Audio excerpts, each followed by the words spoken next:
All right, guys, welcome back to another episode of the Junk Mail with Chocks, Chats, and Dilnaz. You notice there's another person on screen today. What do we have for us, Chocky? What's the go here? We're going to dive straight into a Facebook cringeworthy memory, which we just couldn't go past. Yeah. We brought Lee on the show. We just wanted to just get his insight on what the hell is going on here. This is probably the most strategic Facebook play I've seen in a long time. And I just want to personally say from me to you, I'm proud of you, bro. I'm proud of you. Mate, I must have been going through a tough week or something, but there's no excuses, I don't think. 9 years ago, you said, I wish I had the confidence to go up to random hot girls and talk to them. That's pretty good. You've got enough confidence to whack that out there, which is quite embarrassing. Yeah, one thing that we usually don't like on the show is when there's a lot of engagement. But in this case, I'm just wondering, out of those 15 comments, how many of those comments were your mates taking the piss out of you, or how many of those comments were actual girls that were potentially? I can't imagine it going DM me, let's have a chat. I think it was more my mates taking the piss.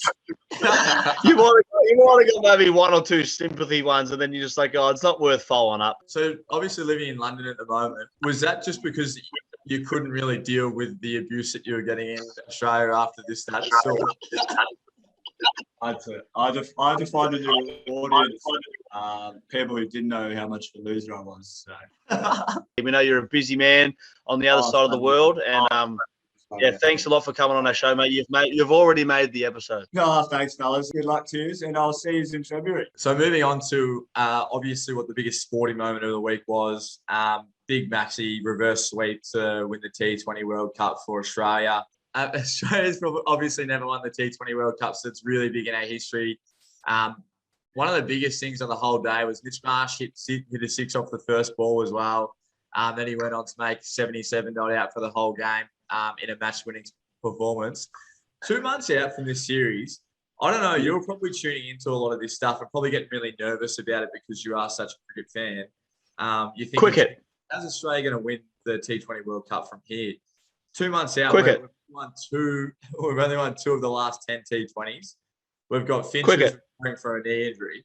We've got Warner who's been dropped from his IPL team. You've got Smith who's even struggling to make it himself, and he's our best player.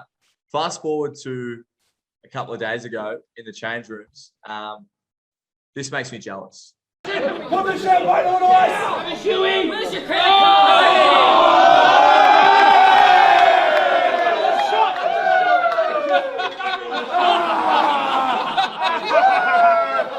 I do have another clip which I personally think is it's more so it dives deep into my romanticism about sport. Like I could watch a really sad, like I could watch The Notebook, for example, and just to stop you there, Dill, I watched The Notebook 3 times in my life, and I cried every time.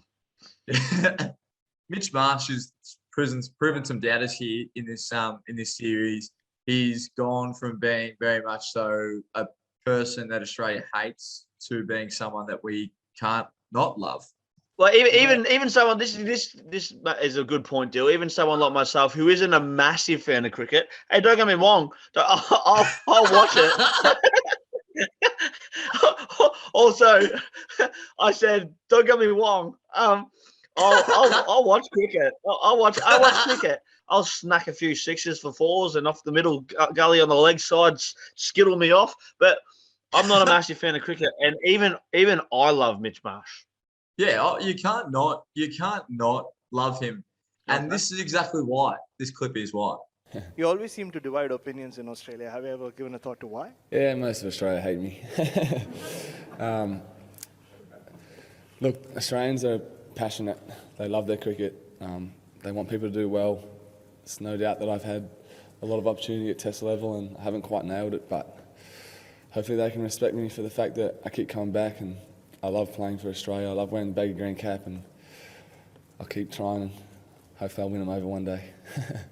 And it's kind of like this. It's kind of like if a sporting press conference was to ever, not that it would, but if a sporting press conference was to ever give you an erection, not that it would, this would be the one. This would definitely be the one. This would 100% be the one. I know what you mean, but this would more give me cuddle vibes. You know what I mean? Like I can 100% relate, but this wouldn't sexually turn me on. This would make me really Like it'd make me if I was wanking, I would be crying at the same time. You know what I mean? Yeah. Because the last thing you want to do is look and sound like an idiot. Yeah. You know what I mean? I respect Mitch Marsh, but this is exactly what he looks like.